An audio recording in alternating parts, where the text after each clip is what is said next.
तो हमने topic number 1 हमने कवर कर लिया है चैप्टर 7 का। अब हमारा जो नेक्स्ट टॉपिक है वो है understand business and business models. यानी कि देखिए, अगर हमें किसी बिजनेस में इन्वेस्ट करना है तो हमें उसका बिजनेस मॉडल हमें समझना ज़रूरी है, ठीक है। और उसके लिए हमें कुछ बेसिक क्वेश्चंस हमें अपने हमसे पूछने पड़ेंगे, जैसे कि जो कंपनी है वो क्या करती है और कैसे करती है वो, ठीक है। मतलब कंपनी का मेन बिजनेस क्या है और वो उस चीज़ को वो कैसे वो कर पाती है, ठीक है। और उसके कस्टमर कौन है, और why do customer bye those products and services. अब जो कस्टमर हैं उस कंपनी की जो प्रोडक्ट है और जो सर्विस है वो यूज़ क्यों कर रहे हैं, ठीक है। How does company serve this customer, और कंपनी कैसे इन कस्टमर्स को सर्व करती है, मतलब कैसे उनको वो जो प्रोडक्ट वगैरह बेचती है, फीडबैक वगैरह कैसे लेती है।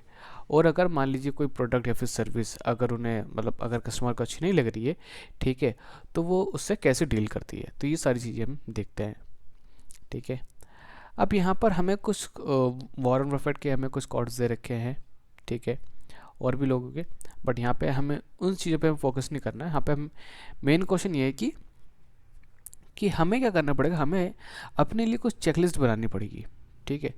तो उस चेकलिस्ट में कुछ बेसिक्स जो क्वेश्चंस होंगे वो हमें अपने आपसे पूछने पड़ेंगे।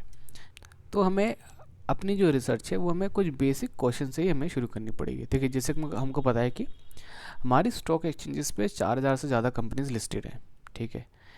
4000 से ज़्यादा कंपनीज लिस्टेड हैं और हर एक कंपनी को तो हम ट्रैक कर नहीं सकते। तो सबसे पहले तो हमें ये देखना पड़ेगा कि हम किस टाइप की बिज़नेस में हम इन्वेस्ट करना चाहते हैं। देखिए, अगर हमें किसी कंपनी की रिसर्च शुरू करनी है तो पहले तो हमें ये जानना ज़रूरी है कि हम किस टाइप की कंपनी में हम इन्वेस्टमेंट करना चाहेंगे। जैसे आईटी कंपनी में हो गया, ठीक है, या फिर किसी फार्मा कंपनी में हो गया, ठीक है।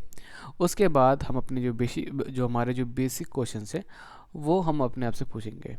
उसके बाद हमें देखना ज़रूरी है कि उस पर्टिकुलर कंपनी पे या फिर उस पर्टिकुलर इंडस्ट्री पे कौन कौन से फैक्टर्स है जिनका इम्पेक्ट पड़ेगा, ठीक है। इस पूरे कंटेंट में आपको सारा यही मिलेगा, ठीक है। और बाकी और कुछ इसमें कुछ मेन नहीं है।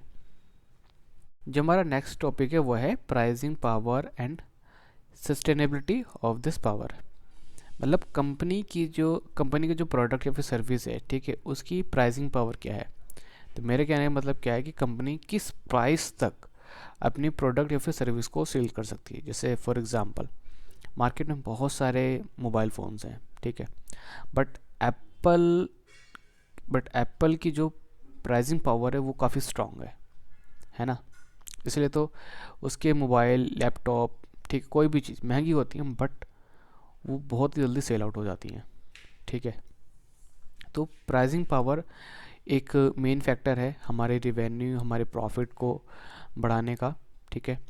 और कंपनी कैसे उस चीज़ को मेंटेन कर रही है ये भी बहुत बड़ा चैलेंज होता है, ठीक है। तो यहाँ पर जो प्राइसिंग पावर है उसका मतलब क्या है। देखिए, प्राइसिंग पावर का सिंपल सा मतलब ये है कि कंपनी के पास कितनी एबिलिटी है कि वो खुद से पता लगा सकती है कि अच्छा उसके प्रोडक्ट की प्राइस क्या होनी चाहिए और कितना प्राइस वो अपने प्रोडक्ट से वो चार्ज कर सकते हैं, ठीक है, कस्टमर से। Companies with strong pricing power would be able to pass on any escalation in input cost to its customer. They can also increase their prices when demand is strong and thus grow their margins, ठीक है। अब देखिए, अगर company की जो pricing power है वो बहुत ज़्यादा स्ट्रॉन्ग है, ठीक है, तो वो वो अलग अलग सिचुएशंस में जो उनके इनपुट्स हैं, ठीक है, वो इनपुट की जो कॉस्ट है, ठीक है, अगर वो बढ़ भी जाते हैं तब भी वो अपने कस्टमर से वो चार्ज कर सकते हैं, ठीक है। और अब और अगर मान लेते हैं कि मार्केट में उनके प्रोडक्ट की डिमांड अगर बढ़ गई तो कितना अपने प्रोडक्ट के प्राइसेस वो बढ़ा सकते हैं और अपने ग्रोथ मार्जिन को वो और ज़्यादा ग्रो कर सकते हैं, ठीक है। Most often pricing power is driven by industry factors. अब देखिए, जो प्राइसिंग पावर होता है ना आमतौर पे इंडस्ट्री फैक्टर से ड्राइव होते हैं। अब इसका मतलब क्या है, देखिए, कुछ ऐसे रीजंस, ठीक है, कुछ ऐसे रीजंस या फिर कुछ ऐसे एलिमेंट्स जिनका इम्पैक्ट पूरी इंडस्ट्री पे पड़ता हो, ठीक है, पूरी इंडस्ट्री पड़ता हो। जैसे फॉर एग्जांपल, अगर आरबीआई रेपो रेट बढ़ाता है या फिर कम करता है तो उसका इम्पैक्ट आपको डायरेक्टली या फिर इनडायरेक्टली आप कह सकते हो पूरी बैंकिंग सेक्टर पे आपको देखने को मिलेगा। ठीक है, तो उसी तरीके से यहाँ पे बात हो रही है ऐसे इंडस्ट्री फैक्टर्स की, ठीक है, जिनका इम्पैक्ट प्राइसिंग पावर पे पड़ता है, जैसे डिमांड एंड सप्लाई, ठीक है, that affect all companies in the industry. This factors include competition intensity in the industry, मतलब अगर किसी इंडस्ट्री में कंपटीशन ज़्यादा है तो वहाँ पर आपको प्राइसिंग पावर ना आपको ऊपर नीचे थोड़ा सा देखने को मिलेगा, या फिर स्टेबल, जैसे कि आप पेप्सी, कोका कोला वगैरह को आप ले सकते हैं। ठीक है, the price elasticity of product and level of commoditization of product. ठीक है, मतलब उस पर्टिकुलर इंडस्ट्री में कितना कंपटीशन है, ठीक है, और प्राइस इलास्टिसिटी ऑफ प्रोडक्ट कितना है। अब इसका मतलब क्या है, देखिए इसका मतलब ये है कि प्राइस में चेंज आने की वजह से जो डिमांड है उसमें कितना चेंज आ रहा है। फॉर एग्जांपल एक हमें कोई चीज़ लेते हैं, जैसे कि पेप्सी हो गया, ठीक है, पेप्सी ले लेते हैं। फॉर एग्जांपल पेप्सी बिक रही है 20 रुपये की, ठीक है, 20 रुपये बिक रही है 10 क्वान्टिटी। अगर प्राइस हमारा 20 रुपये तो 10 क्वांटिटी बिक रही है। अब प्राइस अगर हमने 10 कर दिया तो क्वांटिटी कितनी बिक रही है, वो बिक रही है 40।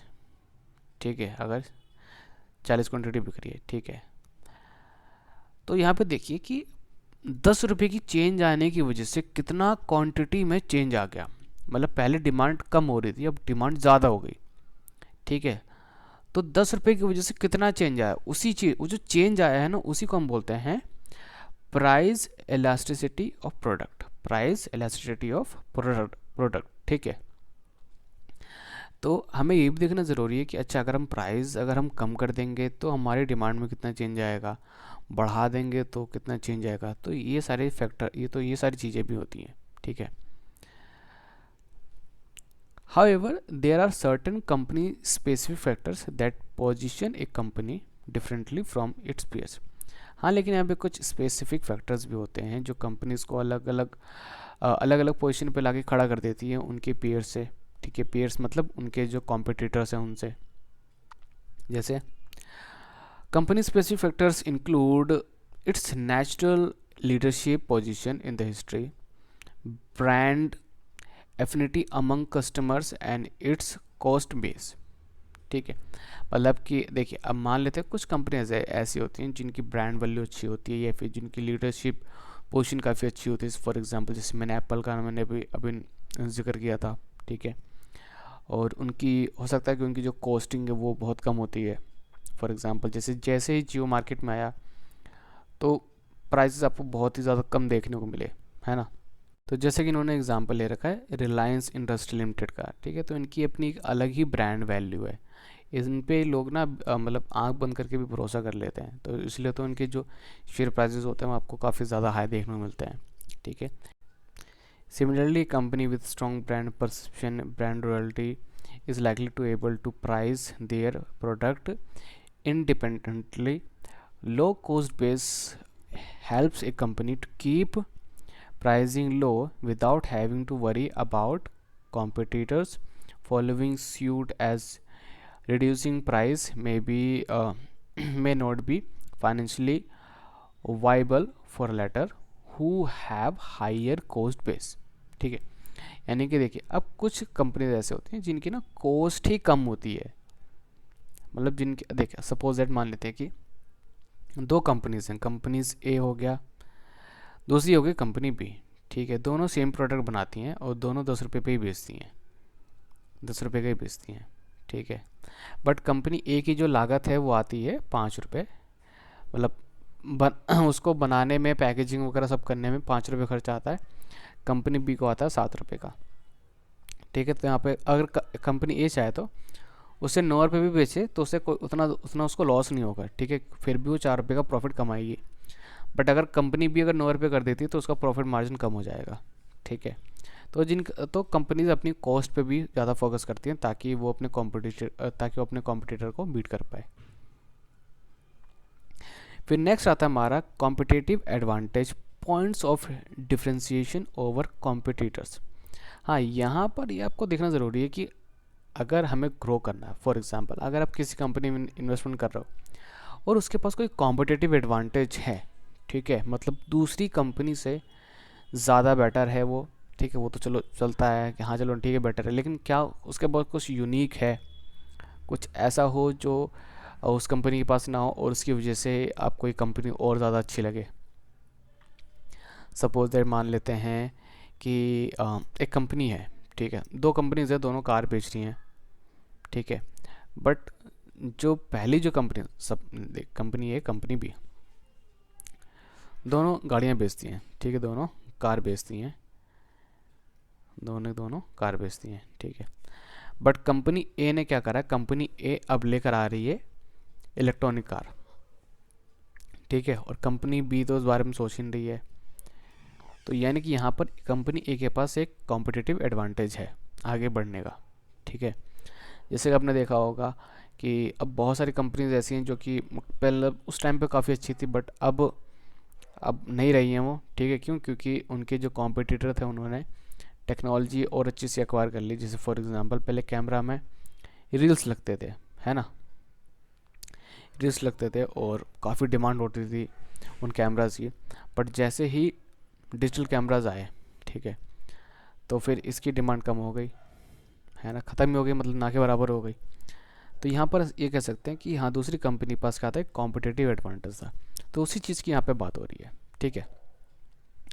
इन every industry some players do better than others, therefore as an analysis tries to understand how a particular company is likely to perform in future, ठीक है।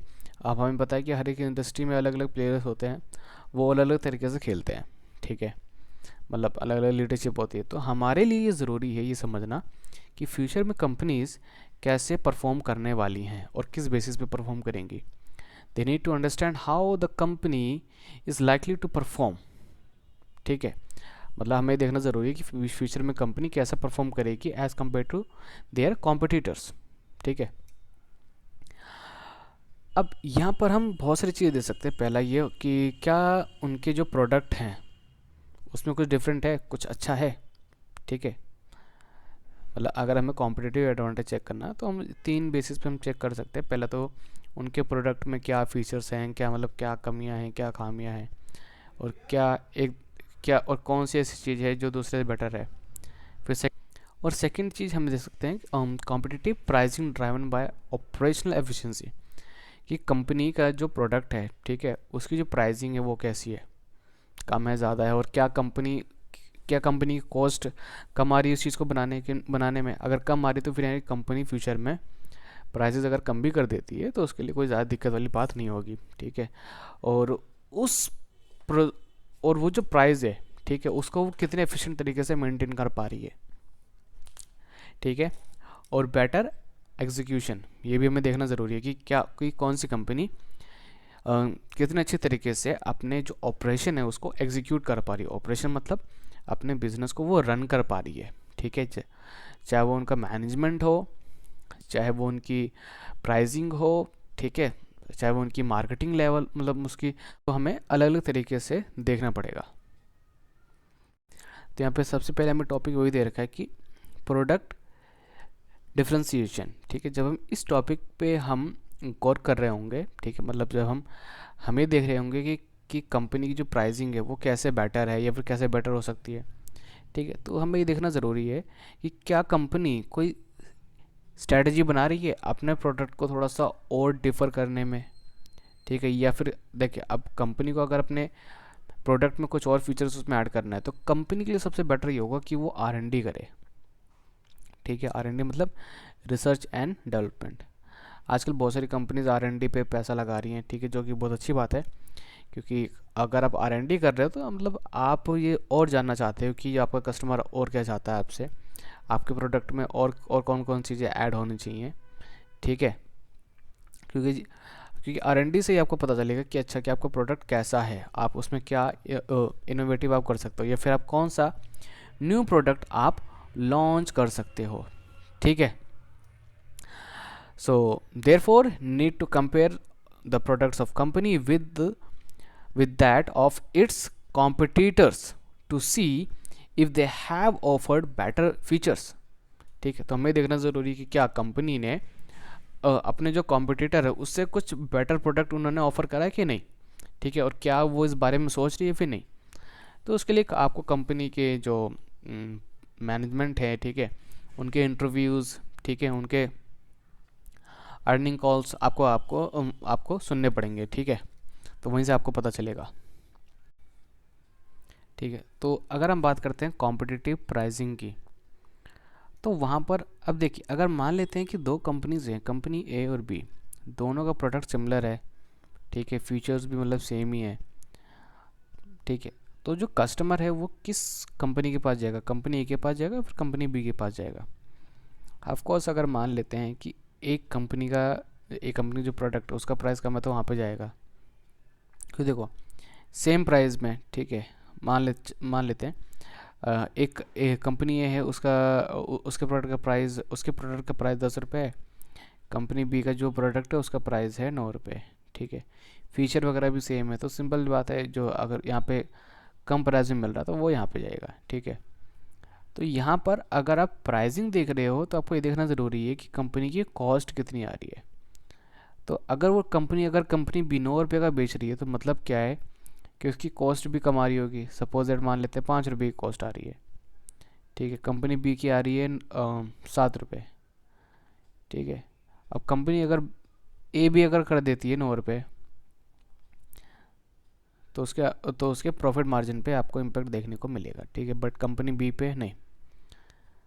तो इसीलिए तो जब भी हम प्राइसिंग के हिसाब से अगर हम देखते हैं, ठीक है, तो हमारे लिए कॉस्ट ज़्यादा मैटर करती है। ठीक है, क्योंकि अब फीचर सेम है, सब कुछ सेम है। ठीक है, तो सिंपल बात है कि जो कंज्यूमर है वो कम प्राइस की तरफ वो जाएगा, वो ज़्यादा पैसा क्यों देना चाहेगा। ठीक है, सारी चीज़ यहाँ पर आपको ऑलरेडी दे रखी हैं। ठीक है, अगर आप पढ़ेंगे तो आपको समझ में आ जाएगा। एग्जीक्यूशंस की अगर हम बात करते हैं, ठीक है, another very critical factor that help a company do better than competition in the company's ability to execute better. Companies that manage to communicate better with their customer or execute a better sales strategy through a focused approach can do better their competitors। अब मान लेते हैं कि एक company है, ठीक है, उनका एग्जीक्यूशन ज़्यादा बेटर है as compare to their competitors. कैसे? उनके पास स्ट्रेटजी है, वो अपने कस्टमर से बेटर तरीके से कम्युनिकेट कर पाते हैं। ठीक है, उनकी जो प्रॉब्लम है उसको सॉल्व कर पाते हैं। तो यहाँ पर उनके लिए एक प्लस पॉइंट है। ठीक है, क्योंकि हो सकता है कि कंपनी ए बी दोनों का प्रोडक्ट सेम हो, सेम प्राइस हो, सेम फीचर हो, बट हो सकता है कंपनी ज़्यादा बेटर तरीके से लोगों से कम्युनिकेट कर पा रही है। ठीक है, तो सिंपल बात है कि कस्टमर वहीं पे जाएगा। ठीक है, तो आज के लिए बस इतना ही। नेक्स्ट वीडियो में हम बात करेंगे strengths, weakness, opportunities and threats analysis के बारे में, यानी कि स्वॉट एनालिसिस के बारे में, जो कि इम्पॉर्टेंट है। ठीक है, चैप्टर 7 में। तो चलिए मिलते हैं नेक्स्ट वीडियो में।